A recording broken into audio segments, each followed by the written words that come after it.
Hello, my name is Eleni Mata, and I am a multimedia producer that just launched her own production company. And I am a solo member in this event where I'm running the whole thing. And I just finished my first month running the company and getting gigs, and I want to talk about all the cool things that happened this month and all the lessons that I've learned that I want to take with me in July. I felt this way because I'm now doing my calendar and I just wanted to talk about it. So this month brought me my first wedding, and I'm so proud of myself because weddings, birthday parties were the one thing that I didn't want to do because I was scared of the effort. We're always scared of the effort, but I am proud because even as a sole member, I needed help. And I asked my brother to help me, and not only was he available to help me, he was fantastic. He did such a great job, and it was just fun. It was fun to do something like that with my brother, and it's just fun to do something like that with somebody else because you can always trust yourself to do these things by yourself. But I always love having somebody with me because it just gives me someone to talk to. Media production can be a lonely job, and I don't like being lonely unless I choose to be alone. So it was just really great to have my brother there. I also think one of the biggest lessons, before I get into that, one of the biggest lessons that I learned from the wedding is choose a camera that doesn't overheat. And I was surprised that my Canons that are actually back there, my Canon camcorders were the most reliable cameras for me to use for this event. And because they don't overheat, I was able to plug them in and just press record and leave them alone. It was great. They were able to autofocus. They were able to just stay stationary, and having two of them allowed me to switch between two angles between me and my brother. Like I was at the bottom and he was at the top, and it was great. I was surprised though because I did buy a new camera. I bought the Sony A7C, and I tried to do a long form video with it where it was like continuous shooting, and it actually overheated. And that was before the temperature started getting hotter. So I was a little disappointed, but I was told that when I got the camera, it's a photo camera that does video. And what the Canon Vixia is a video camera that does photos. So I think when it comes to camera stuff, it's like, what do you want to prioritize? And for me, because I wasn't really thinking about long form stuff or long vlogging stuff, usually I'll do that on my phone. Well, I just recently started doing it with my phone, so it wasn't something that I was considering. I just wanted to shoot videos that would be like cut, continue, and take some photos. So that's the one thing I learned. Like, pick a camera that is not going to overheat. And if you're looking for a camera, ask it, does this have a history of overheating? And I wonder if all cameras, newer cameras, do they just have this pattern of overheating because there's just so much being put into these cameras to do so much? Will they just overheat? Is it more likely for them to overheat because they have so much going on? I know the one camera that I started playing with before that has an internal fan, which is the FX30, that could do long form, but that is also a very beautiful price, if you know what I mean. So for those who have it, get it. For those who don't, just stick with a camera that can shoot video. I have a lot of purses that I've inherited over the years of just being a girl. And one of my favorite purses that my mom actually gave me was an over the shoulder, literally it's like a fanny pack, but over your chest, like an over the chest bag. Served to be my biggest superhero that day because what I was wearing didn't have any pockets, but I had that sling bag, and I had it in front of me, so I was able to just grab my phone, grab my cables, grab whatever. It was just great. It worked. It was sublime. That bag is now going to be my forever bag for gigs, for period. Another thing that worked really well with that wedding is that right when I was talking to the client, I gave them the contract, and I gave them laying down the rules right off the bat. And the reason why I want to say this is because I had 2 other projects in the month of June that actually fell through. And the difference between those ones and this one, the wedding, was that I followed my protocol. I created a protocol of how I wanted to approach each client. I came up with an intake form, and I came up with the contract, and then I came up with a feedback form. And I wrote in my notes that that's the process that I wanted to take on for every single for every single client, no matter how big, how small, whatever.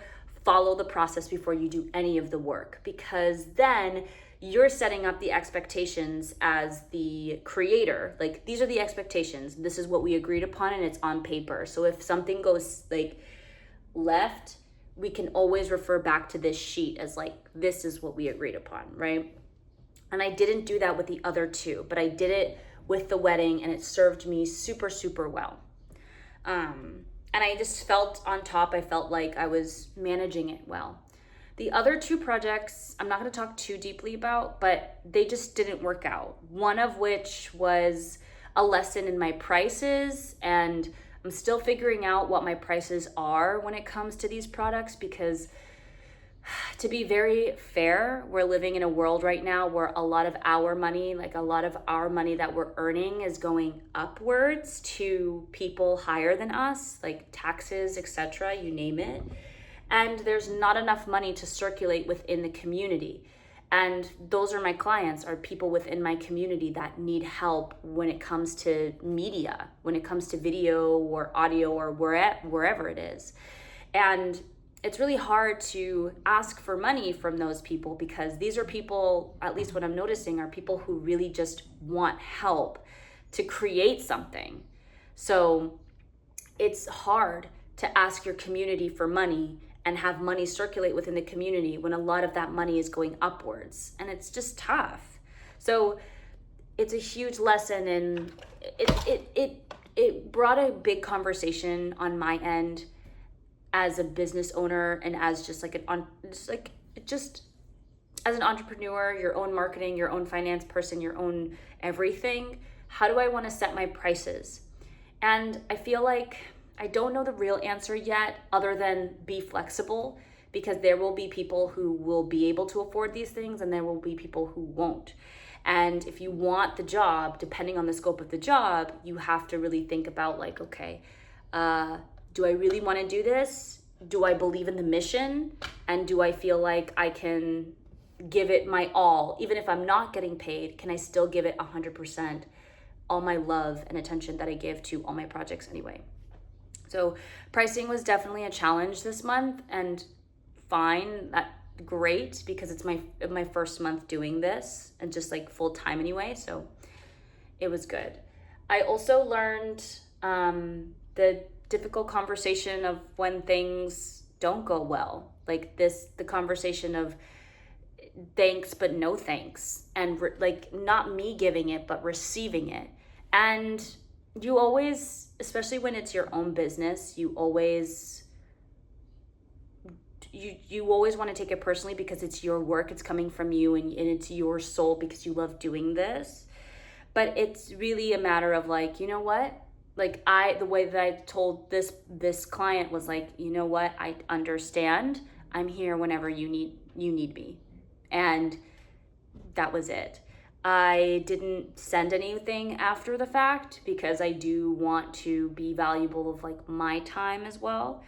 And if they ask for it, I have it, but I didn't send anything to them as in terms of like, here's what we talked about, or here's what I envision, because I think for this, it was very clear that they didn't want to move forward. And I think that's something to say of here, like, that's okay. There will be projects where it sounds really exciting in the beginning, and then it just isn't too exciting after the fact because of the work that's being put in and the effort and all that jazz. It's just, some people get turned off. Like, I don't get turned off because I'm used to it, but it is also this thing of like, hey, this is what to expect. And this is a client where I didn't say that in the beginning. I felt like I was so excited about the project and the scope of what it could be that I completely abandoned my general protocol of like, okay, this is what you want, then this is is what to expect. Like this is my turnaround time. This is what I'm going to give you. These are our goals. So this is how I'm going to do it. I think on that same breath of talking about expectations, I think a format of figuring out how to communicate and how to receive feedback is key. One thing that I noticed with this client is that the main form of content was email, but that even wasn't working. And I'm still new. Like a lot of these platforms where you are like where you upload something and you can receive feedback that way, like those can be really expensive in a subscription based, and usually bigger companies can afford that because they're working with so many people, so it's justifiable to have those platforms. But for me, I need to figure out now, what is the best way to communicate? Is it just like, can we talk on the phone? Like every time I send something, we're going to talk on the phone and spend 20 minutes to talk about it? Is it really through email and using the comments section? When I upload something on Google Drive, is it through text message? Like whatever it is, I think is worth exploring to figure out the person and their accessibility and their form of communication, because everyone communicates differently. And once you figure out how they communicate, it'll make that exchange a lot easier. One thing that I created was a feedback chart for myself to track, because I didn't have anything universal where all these comments could live. I had to create one for myself, and it was just like a simple Excel. So what I did for the feedback sheet was, in one column I put project, the other column I put date, and then the comments, so I could then compare what was being said on this day versus to the things that were being said on the next day, so I can keep track of like, but this is what was said, so I'm going to follow it. Because sometimes you get lost in the weeds especially when you're editing and you're just like in there, you forget like, what am I doing again? At least that's what happened to me. So the feedback tracker was really, really nice for me, and I just copy pasted from what was put on the Google Docs comment section and onto here. I think trying to figure out these spaces where certain things can live, like where feedback can live, where important dates can live, because there's so many different pieces, and just trying to find this one place where all those pieces can live is actually quite difficult, because I love writing things down, and I've learned that writing things down actually helps me remember them more and just keeps track of them more. It helps me identify my true north at the end. Other than that, I earned, just in full transparency, I earned over $1,000 this month, which I'm super proud of myself. I kept track of all my expenses, and I also created an Excel sheet for that too, where I have different columns.